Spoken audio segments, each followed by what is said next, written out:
station where we used to meet, to the Fratton Park sidings overgrown with weeds, from the pool halls to the Guildhall clock, to the tumbleweeds that blow down the butcher's block. This is my town, this is my town, come to my town, this is my town. Hello, good evening and welcome to another edition of Portsea Island Discs here on The Flash. With me this week I've got someone new. Someone new as in someone that I don't really know that well, to be honest, which is always a good thing. His name's Ade Swatridge. He's going to be a future Flash DJ, which is always good. He plays in a band called Peludo Beach, is that right? That's right, yeah. Welcome, Ade. Welcome, yeah, thank you very much. Nice to be here. It's nice to have you here. I've asked you to give me 8 songs, book and film. Yeah. How easy was that? Really hard. Was it? Yeah, I've got a wide taste in music, and to suddenly find yourself picking 8 songs is one of the most difficult things to do. And let's be honest, if you ask me again tomorrow, it would probably be a different 8. Everyone says the same everyone thing. says that. Yeah. But no, there's I think there's probably 3 or 4 which would always be there. Sure. And then when I whittled it down, I suddenly thought, oh, there's one here, I haven't put that one in, and I've got to put that one in. Is your Which one do I drop? Sure. Is your all-time favourite song in this group of 8 songs? Yeah, definitely. Cool. Yeah, definitely. Don't tell me which one it is yet. No, I won't. When the time comes, you just say, that's the one. But it was also things like, do I put in the very first song I ever bought? That was something that sort of crossed my mind. And I had that in for a bit as well, but I took it out again. What song was that? That was Dave D. Dozy, Beaky McIntich and Save Me, which was the first single. I think I bought it. Maybe my parents bought it. I'm glad you took that one out. Well, they were a local band because I'm from Salisbury originally. Yeah. That's where they were from. So people used to know them and see them in the streets. Sure. Yeah, I thought they were great at the time. I don't know too much about them, but I'm glad you chucked that one out because you got a good 8 songs here. We're going to kick off with a song by Andrew Gold, Lonely Boy. Tell me about that. Yeah, well, it was either this or Never Let Us Slip Away. They're both classic hits. I wasn't familiar with Andrew Gold until I heard the song, and I thought, I know that. Yeah, well, he had 3 big singles. I think he had Thank You for Being a Friend, which was a theme tune to a TV series as well in the 70s. Sure. And he did have quite a few albums, because I got a box set by him, which has got about 6 or 7 albums in. But these 2 were the classic hits. And he's also done some other kind of more weirder stuff. He formed a band called the Fraternal Order of the All and went all kind of psychedelic and came up with a double EP a few years ago. And he joined forces with Graham Gouldman. Okay. Graham Gouldman, who's in 10cc, who Sure. wrote songs for Herman Hermits and so on. So, but yeah, I picked on Lonely Boy because I just think this is just a fabulous 3.5-minute single. Yeah, let's have a listen.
Yeah, lovely start to the show. Andrew Gold with a great track called Lonely Boy.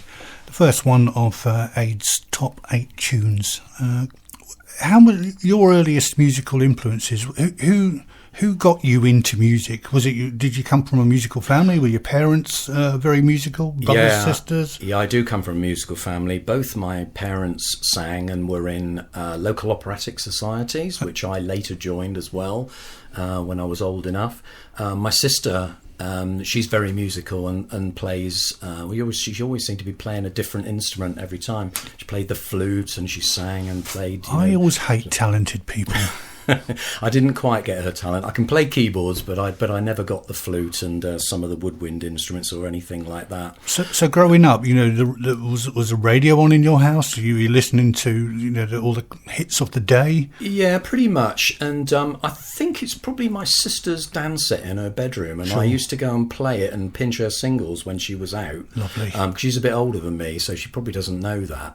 But yeah, I used to get into that, and then when I started buying 7-inch singles, I was fascinated by these things and the fact that they had a B-side as well. And I started, because I followed the charts from a very early age, and then I started making my own charts as well in my bedroom. What, like mixtapes or something? Well, no, just kind of I used to write them down. Okay. I used to make my own little charts using the B-sides, so it was like an alternative chart, because I thought, nobody ever plays these B-sides, I'm going to play them. Yeah. And there were some great ones, Absolutely. And then I used to just do, like throw the dice to see if they were going to go up the chart or down the chart, and do that every week.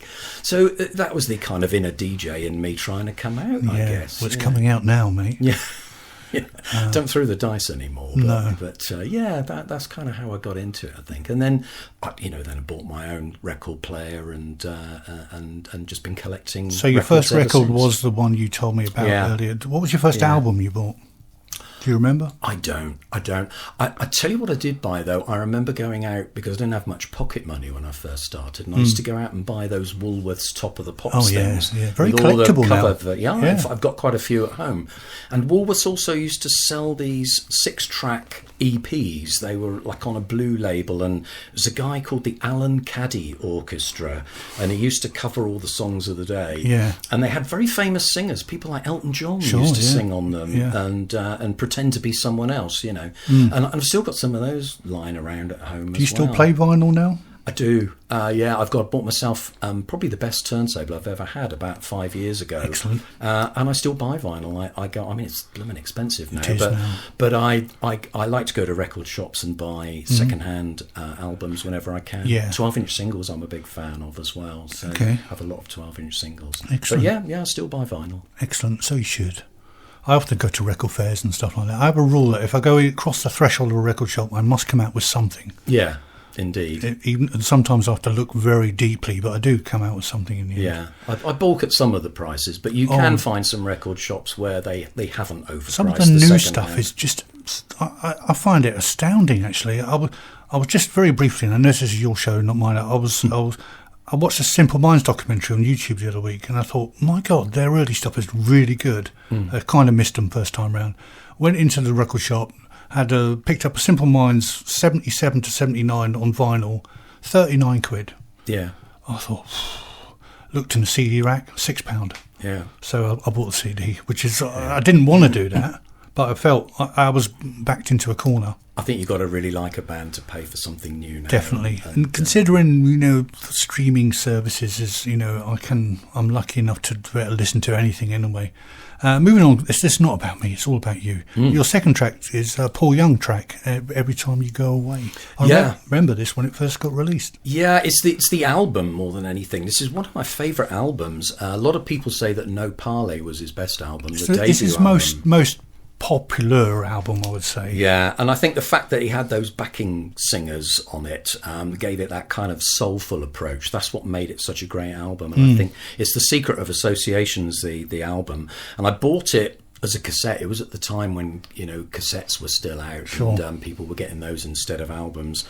And I remember I got a version which had a load of extended remixes on it, and this is where I first kind of really got into it. And I heard the 12-inch version of the track we're about to play, and that was just fantastic. But I had a friend. My wife and I had a friend at the time who bought this really high-end stereo system, and we went round his house one night, and he had that album, and I told him to play some tracks from it, and he played a track called I Was in Chains, which is the last track on the album, and he put it up at maximum volume, and it was absolutely blew me away, that track. It just sounded so phenomenal. Yeah. But I love every track on the album, but this particular one is Every Time You Go Away is the one that I've picked. Yeah, it's a great track, and it's obviously it has quite a slow intro. I think it's 20 seconds before it starts to pick up a little. It's very atmospheric with this sort of plane coming in, which you can hear now, and it just kind of sets it off. And I prefer this version. The single version sort of cuts in a bit too quick. Yeah. Well, let's have a listen. Yeah.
saying the same thing. 'Cause baby, can't you see we got everything going on, on, on. Every time you go away, you take a piece of me with you. Every time you go away, you take a piece of me with you. Looking at the pieces. Every time you go away, be careful. Take a piece of me with you. Every time you go away, every time you go, take a piece of me with you. You take a piece of me. Every time you go away, you take a piece of me with you. Every time you go.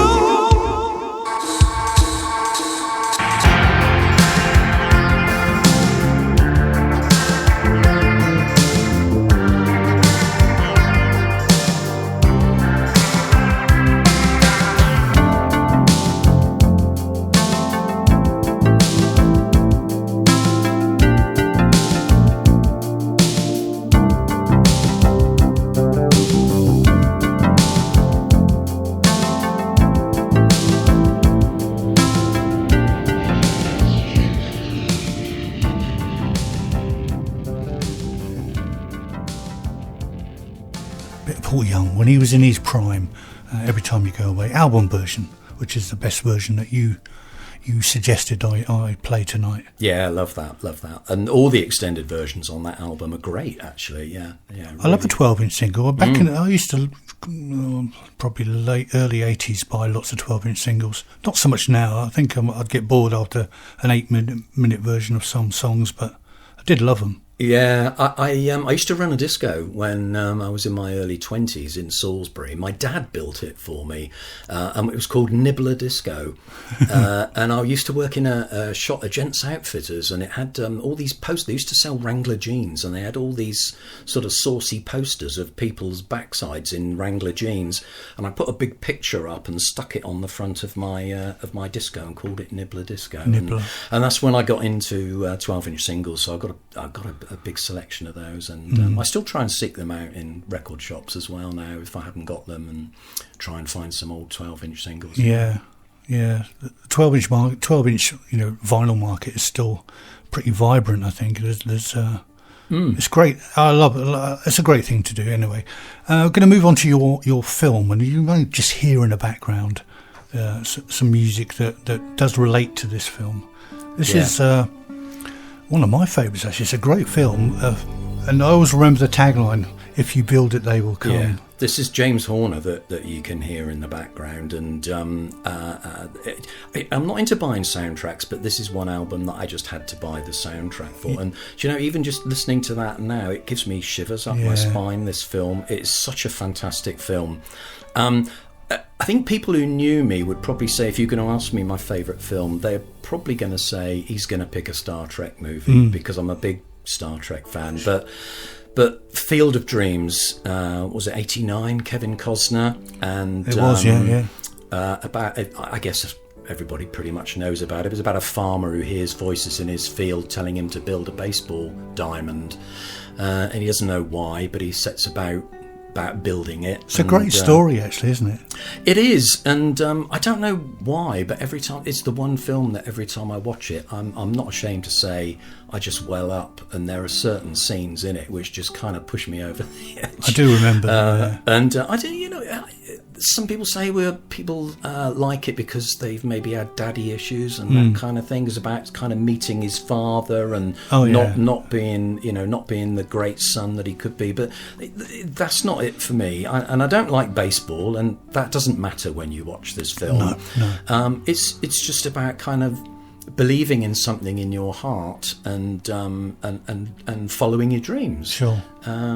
But yeah, the scenes with Burt Lancaster, he plays a kind of a ghostly doctor a bit later on it, and when they kind of go back in time, and that scene is just one of the most heart-wrenching scenes you'll ever see in a movie. Absolutely, certainly fantastic. a great film. Is it a film that it's obviously when you flick through the channels at night, some of the obscure channels, you see Field of Dreams is on, you sit and watch it again? No, I've got the 4K Blu-ray, and it just comes out and goes in when I want it to, Sure. And in fact, of course, poor old James Earl Jones just passed away recently, who's got a big part in it, and it did cross my mind to get it out and have another watch. How many times have you watched it? I don't know, 20, 25 times. That's probably, good enough. Probably. That makes it one of your films. Yeah. It's a very overwhelming soundtrack in a way, isn't it? It is. Yeah, and there's also like a little 3 or 4 note motif that James Horner has as well, which just is just on a piano, and it's just the most kind of ghostly, haunting thing, and it just sums up the whole film when he plays that little motif, Yeah. But yeah, it's a lovely soundtrack and a great film. Good choice, Ade. Thank you. Good choice indeed. We've got to move on because time is of the essence, as it always is. Your next song, we're going to have a Hellraiser by The Sweet. Yeah, we're going back to the glam era. When I was a 70s teenager at school, I guess my most informative year was 1973. I pretty much know every song that came out in 73 and could bore you to death with it, Was this ever a single, this track? Sorry? Was it ever a single, this track? Oh, this was a big number 2 single. Sweet had a whole run of singles. They had Blockbuster, which went to number 1. Yep. And then the next 3 singles, Ballroom Blitz, Hellraiser and Teenage Rampage, all entered the charts at number 2 and then didn't go any further. They got stuck behind Something Awful. Some of the best songs only got to number 2. Yeah. But when I was at school, the charts used to come out on a Tuesday, and we used to take our transistor radios into the school playground, and at 12:30 when the chart came on, we would all kind of gather around, and at that time you were either into glam rock or prog rock, or you'd like Sweet or Slade or T-Rex or Bowie. You were in those kind of camps. You weren't allowed to like them all, Yeah. So I was, at that time, it was my glam era, and I was into Sweet. And Did you dress accordingly? No. I did have a pair of platform shoes. Good. I did get some platform shoes. I remember the sole broke off once, and I had to walk home like I was limping all the way home. So yes, I did have some. Yeah. But I love Sweet. I bought everything they ever recorded. They even had a new album come out just a couple of weeks ago called Full Circle, and I bought that on CD and vinyl. And Andy Scott has said that he's the last surviving member of Sweet now, and he said it's going to be their last album because he's getting on now. And but yeah, I saw them in concert a couple of years ago. I've seen them in Portsmouth, and they always put on a really good show. They even played Rebellion last year, which is a punk rock festival, the biggest punk rock festival in the world, and Sweet played it. Yeah. Which doesn't surprise me, and it went down really well. And of course, this is written by Nicky Chin and Mike Chapman, and they wrote all those hits. They had 19 hits in the top 20, including 5 number 1s during 73 and 74. So they had Mud, Susie Quattro, Racy, Smokey, and all that as well. But this particular track just encapsulates everything that made them great writers. I think it's the perfect 3-minute glam single.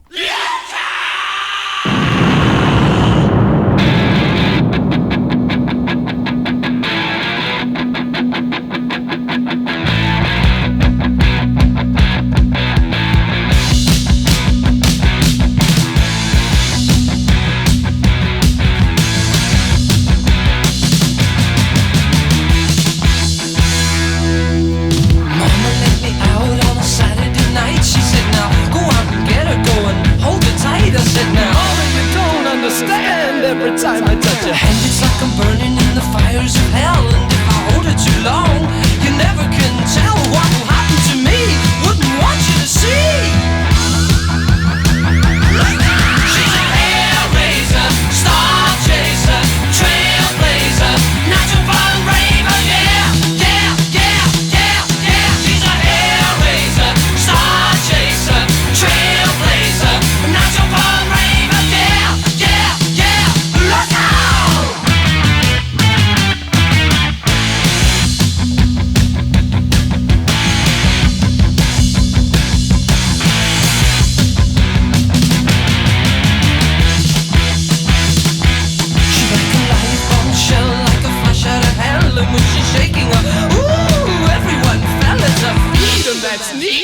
took me completely by surprise with her ultrasonic eyes that were flashing like hysterical danger signs that said, beware when you tread or you'll go out of your head. Look out! She's a hellraiser, star chaser, trailblazer, natural born raver, yeah, yeah, yeah, yeah, yeah. She's a hellraiser, star chaser, trailblazer, natural born raver, yeah, yeah, yeah. Look out!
Hellraiser by Sweet from back in the early 70s. It was a good era, 70s, for music, Ade. It fueled a lot of people like myself and you. You're a little bit older than me, but God, 70s was some decade for music.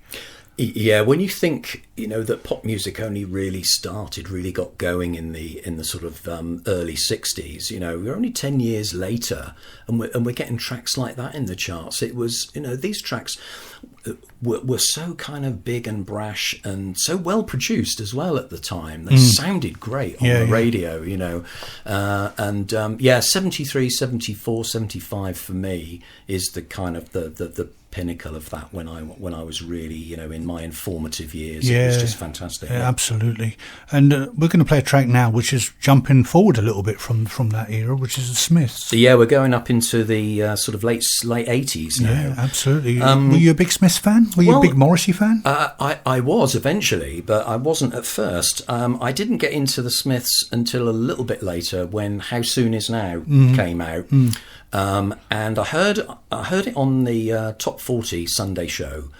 Just heard this riff at the beginning, Johnny Marr's riff at the beginning, and I remember both my wife and I said, "What is this? This is awesome," And then had to wait till the end, and then they said it was the Smiths. And we went, "Oh, we don't like the Smiths, do we?" But and I went out and bought, and that was on 12-inch single. How Soon Is Now, and it had some fantastic thing. It had a track called Well I Wonder on the B-side. I think there were about 2 or 3 tracks on the B-side of it. And that kind of flicked the switch for me for the Smiths. And so I then went out and bought all the back catalogue and got into them. Yeah. And I actually prefer the later albums. The Queen Is Dead and Strange Ways Here We Come, which were the last 2 albums, are my favourites. And it's from Strange Ways Here We Come that this track comes from. Absolutely. But yeah, I just love everything that the Smith does. This track's really haunting. It kind of starts really quietly, and I think it takes about a minute before it gets going. Good. And but it's so kind of haunting and mournful. It sort of breaks your heart, And it is. I guess Morrissey and Marr's ballads are my favourites rather than the sort of the more up-tempo songs. But this is Last Night I Dreamt That Somebody Loved Me, which is just wonderful.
another false alarm.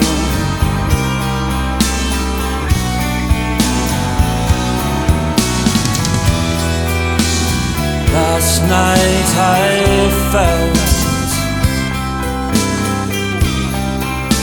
real arms around me. No hope, no harm, just another false alarm. So tell me how long before the last one,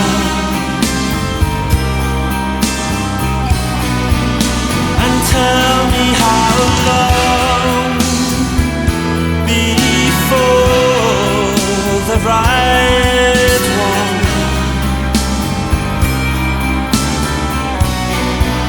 This story is old, I know, but it goes on.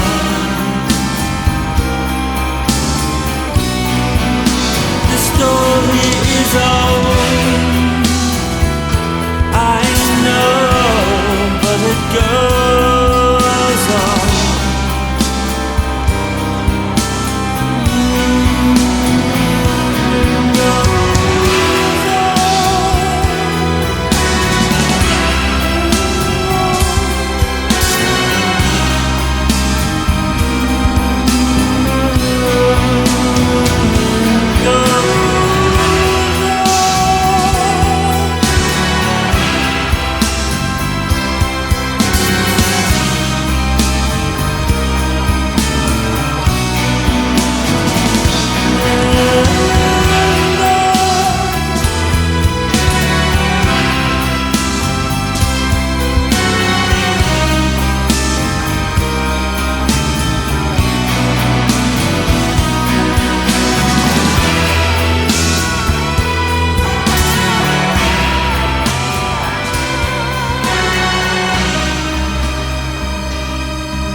Yeah, very mournful Morrissey on that track. It's a great track actually, and I can see how it's on your little list there, Ade. It's certainly a goodie. Yeah, I'm a bit sentimental, I think, aren't I, with these sort of ballad songs on here? But it's a great track and my favourite of their tracks. Yeah, it was certainly good. I'm quite a new Smiths fan, and probably the last 2 or 3 years I've turned into a Smiths fan. And also, what record do you buy? Well, I bought their greatest hits, and there's some proper good tunes on there. And Mr. Mars, a very good guitarist. And one of the usual things on this show is I invite my guests to take me out on a night. So me and you, Ade, we're going to alight at Southsea train station. I've got some money in my pocket, and you're the leader. So we're going to head for a beer somewhere. So where are we going to go? Well, we would probably go down to the Wedgwood Rooms, to be perfectly honest. We're going to go there later on. We're going to go there later. We're going to go pre 6 o'clock in the evening. There's not a lot going on. We're going to go. We need a couple of beers. Where are we heading? I don't go out drinking much anymore, What's wrong with you, man? What's wrong with you? Well, I'd like to be sort of, at home watching a bit of footy on the telly or something. But I don't know. I'd probably go down to the seafront, to be honest, and we'd probably find somewhere a bar on the seafront. Yeah, maybe down Old Portsmouth way, or maybe Still and West, or anywhere there. Yeah, Still and West is nice. Actually, I do go there quite a bit as well. Yeah, Still and West would be nice, particularly on a summer's evening when the sun's going down and you can sit and just watch the ships go by. That's my idea of going out for a drink. Good start to the evening. So we had a couple of pints on Still and West, and then we're feeling a bit peckish. Where are we heading after that? You don't need to tell me the exact restaurant. If you want to go for should we go Italian? Should we go Indian? Should we go Chinese? Oh, it'll probably be a curry. Yeah, it would probably be a curry. So we'll head down and find a nice curry house. There's plenty around. We would, but if it was a really nice sunny evening, it might be fish and chips on the beach. Because you can't beat that either, really. No holding hands, though. Go down Hailing Island quite a bit and have fish and chips and sit on the beach. Yeah, it's a good shout, actually. Yeah. We could have started there, but anyway, so we're going to go fish and chips if it's nice. If it's not, we'll go to a curry house, and then we'll get our dancing shoes on, mate. We need to go and see some live music. And you mentioned a wedge. So it doesn't matter what's on, we'll go and watch some live music in a wedge. Yeah, I like the Wedgwood Rooms. It's a great venue, and seen a lot of bands there. And it's I try and go as often as I can. I don't know, maybe half a dozen times each year, something like that. Yeah. Just but keep I do your eye try in. keep my eye in, and occasionally, an old favourite will come down and play there as well. But still like to get into some new music as well. So I do try and discover new bands that maybe I've seen at festivals as well if they come down. So are we been for a dance and nightcap? Where we can any particular bars we're going to go for a night before we jump in our cab back to Havant? Well, I do like the. Is it called the Vines? Yep. You know the Vines? Yeah.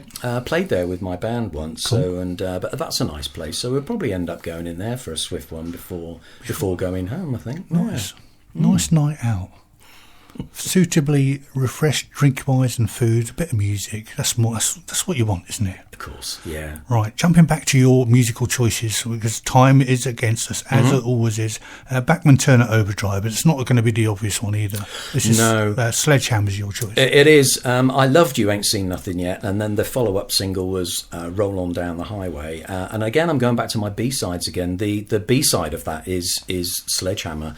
And when I flipped that over, the production values on their singles, it was just at another level. It just everything sounded loud and crisp, and it was just another band I had to go and get all the back catalogue, and I still follow to this day. They, Fred Turner is the singer on this. Actually, he's the guy with the gravelly voice. Randy Bachman is the guy who sings on You Ain't Seen Nothing Yet. He's still playing. He's got his sons and his brothers playing in the band, so it's still out there. But Sledgehammer just kind of throws everything at you. Great track. Okay, let's have a listen.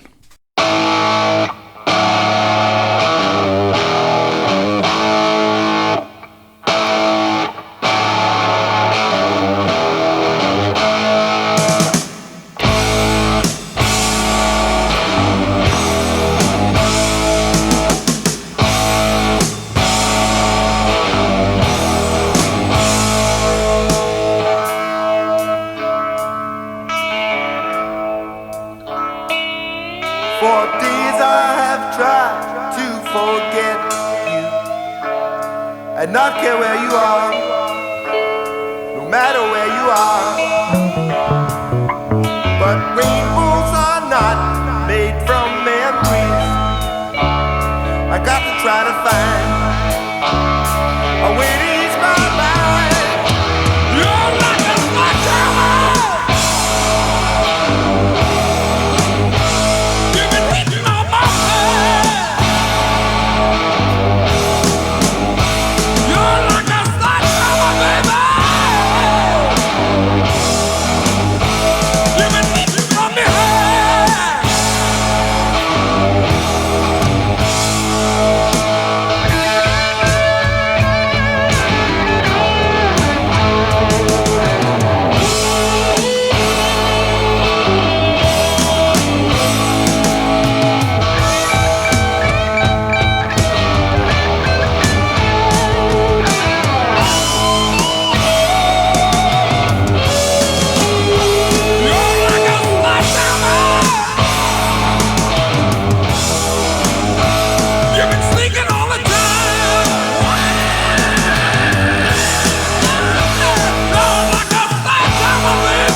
For nights I have gone without sleeping. I wonder where you are. I wonder where you are. But I must build my castle with daydreams. I watch them fade away. I watch them fade away.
So, moving on to your next track, which is my favourite of your choices. Oh, I'm pleased to hear that. Yeah, I'm a big XTC fan.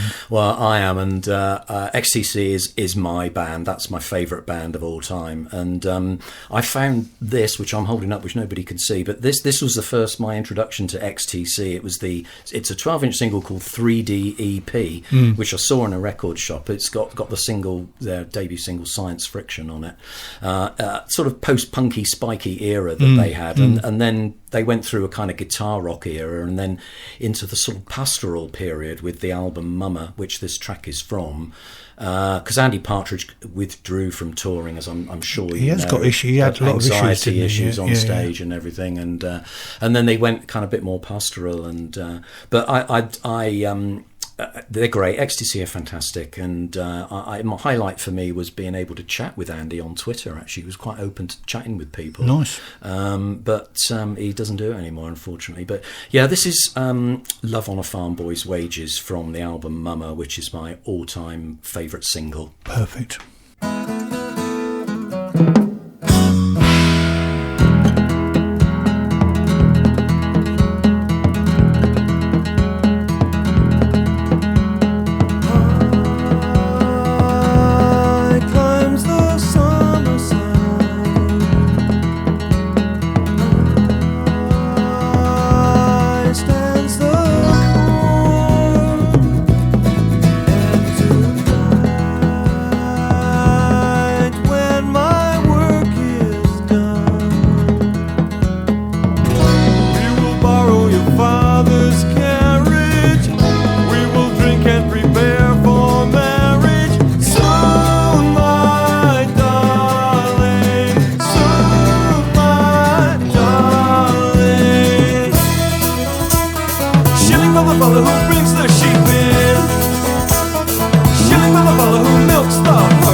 Yeah. What a tune. Great track. Love on a farm boy's wages. Wonder what the wages were for a farm boy. Probably not a lot at the time. Wouldn't have thought so. Wouldn't have thought so indeed. But he found love on it anyway. Yeah. Good choice, mate. So we are moving on to our little quick fire round, mate. So I'm going to ask you about your gig history, really. If you can remember most of the gigs you've been to. You've been to quite a few gigs over the years, hasn't you? Yeah. Okay. Yeah. So, first. Sweet. Salisbury City Hall, 73. Perfect. Last.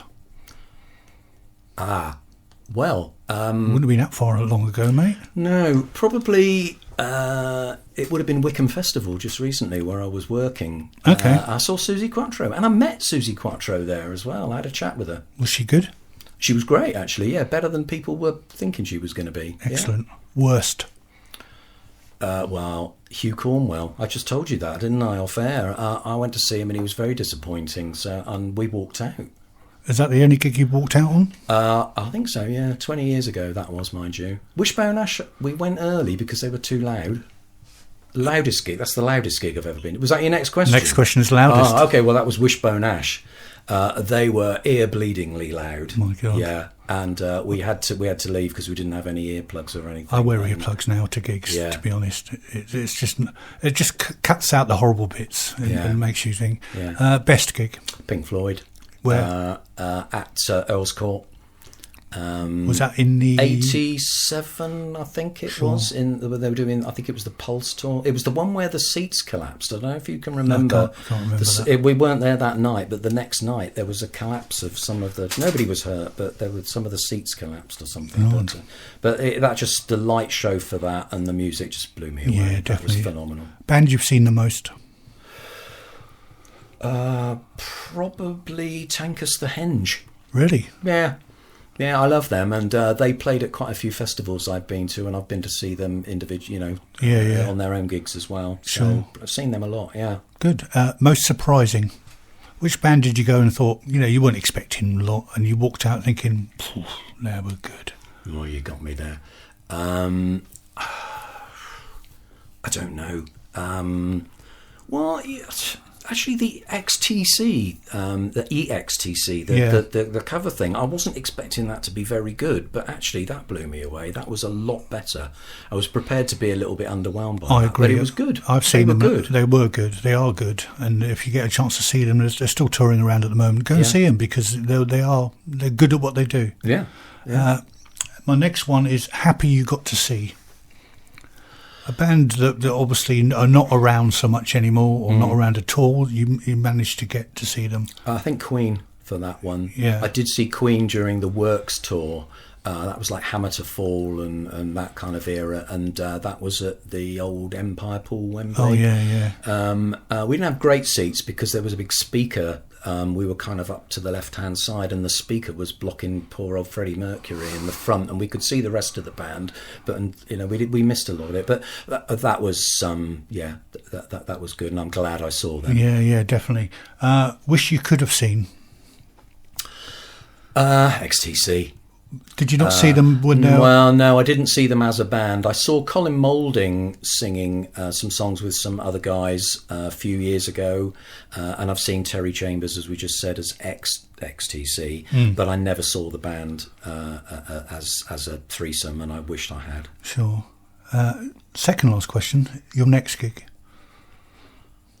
I am going to see XTC Are you? again next month with my daughter. She's a bit of an XTC convert, and we're going to see the Terry Chambers one in Southampton. I think that's the only gig I've got booked at the moment. Whereabouts actually. are they playing Southampton? Is it Brook or? I think it's the Brook. Okay. Yes, I think it is the Brook. And my last question to you: you're only allowed to listen to one album and one album only for the rest of your life. Which would it be? Do you know, it might be that Paul Young album, Every Time You Go Away. It's something I keep going back to, and I never get tired of hearing it. I mean, I could pick an XTC one probably as well, and maybe a Smiths one, but I do love that Paul Young album. Fair enough. moving back to the music, because time, it goes so quickly. Richard Hawley, Open Up Your Door. Give us a brief explanation about the song. Love Richard Hawley. Seen him live quite a few times as well, and I love songs that have wonderful sort of chord changes in them, and this one has got the most brilliant chord change that goes into the guitar solo in the middle. And again, it's one of those songs that sends a shiver up my spine every time I hear it. It's called Open Up Your Door. Prepared to be shivered.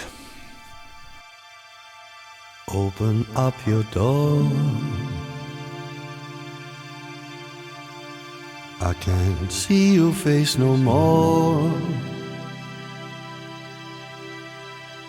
Love is so hard to find, and even harder to define. Oh, open up your door, 'cause we've time to give, and I'm feeling it so much more. Open up the door. Open up your door.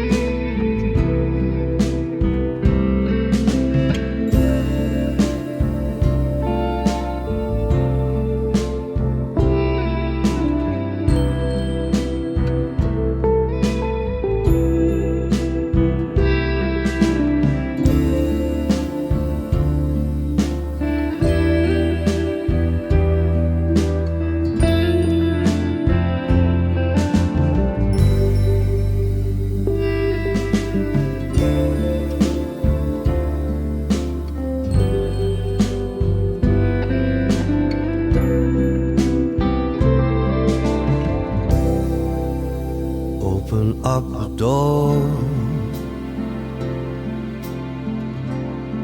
I can't hear your voice no more. I just want to make you smile, maybe stay with you a while.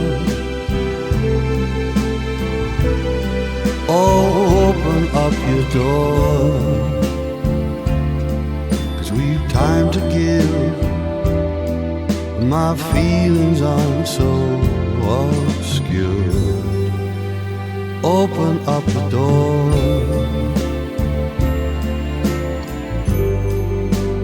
Open up your door.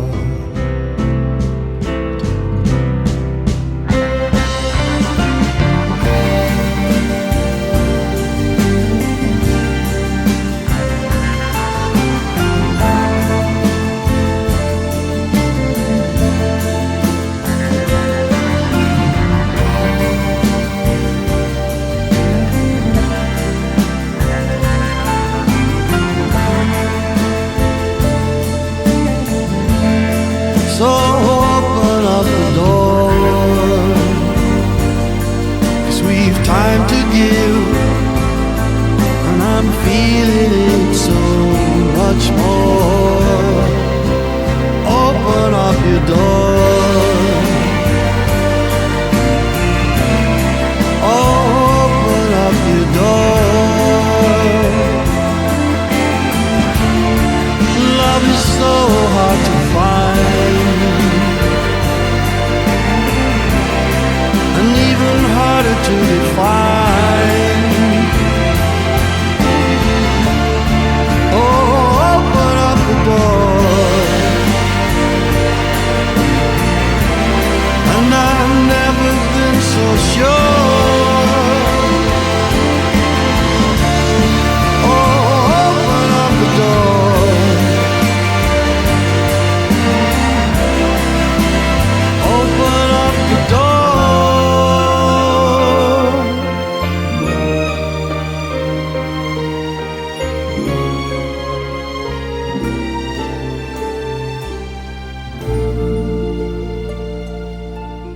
What a lovely song, actually. It is, yeah. I stuck my headphones on there, and I kind of wanted to just leave it playing because I've not heard that song before, and I'm certainly going to listen to it in full Yeah, he's another one of those artists that he does those kind of crooner type songs, but also he can wig out and do some psychedelic stuff as well. I didn't know he had such a good voice on him, actually. Very good live. Very good live. Yeah.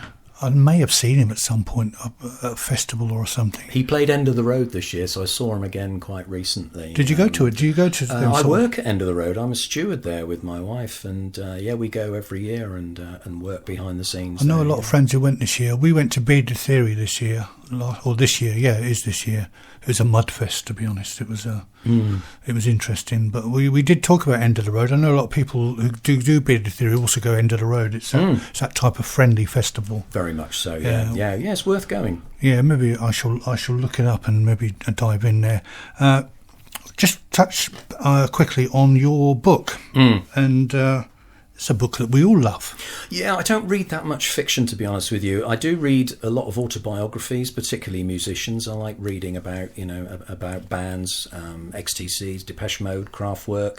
But I think this particular one, which is the Guinness Book of Hit Singles and Albums, and of course there have been many iterations of that over the years, but it's a book that I've always got on me, and of course when you're doing radio, it's essential because you've got to look up, So it's a perfect reference book, and I can look at it and pore over it. It's a great coffee table book, isn't it? Yeah, just sitting there, and I agree with you. It's a great book, and most musos will have it. Yeah. I agree with the music autobiographies as well. That's what mostly I read. And I'm just finishing Robbie Williams. You will scoff at that. I've not read that one. It's called Feel, and it's probably the best music book I've ever read. Ah, that's interesting. Because it really delves into the background of that era, and it's really interesting. You liked Kraftwerk, you said. I love Kraftwerk. So theirs is a good book. I've read quite a few Kraftwerk books as well. Yeah, there's some cracking books out there, but it's one I would love a good muso biography. It's really good. So we come to the last song of our little radio show here.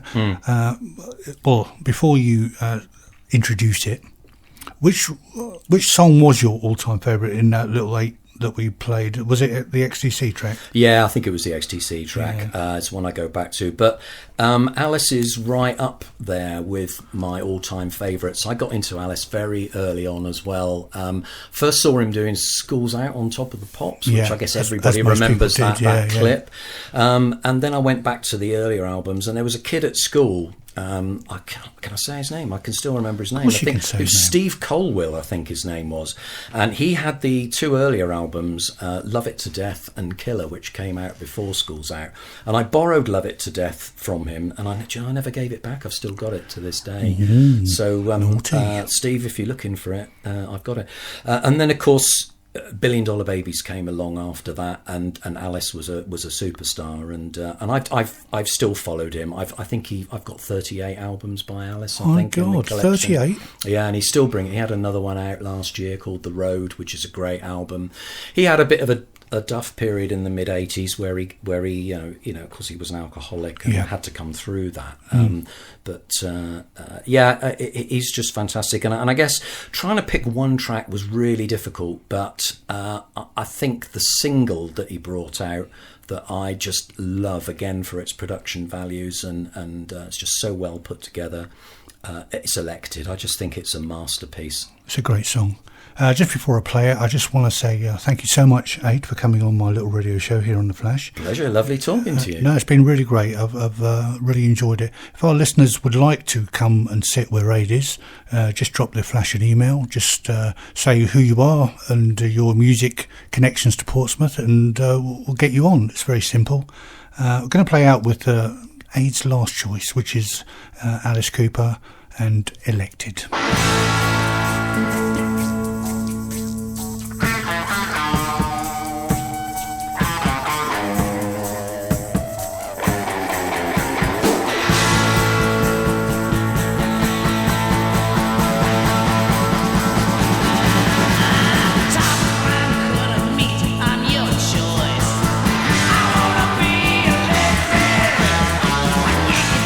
Dandy in a gold Rolls Royce.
Ade's lunchtime music box on The Flash, where real music lives.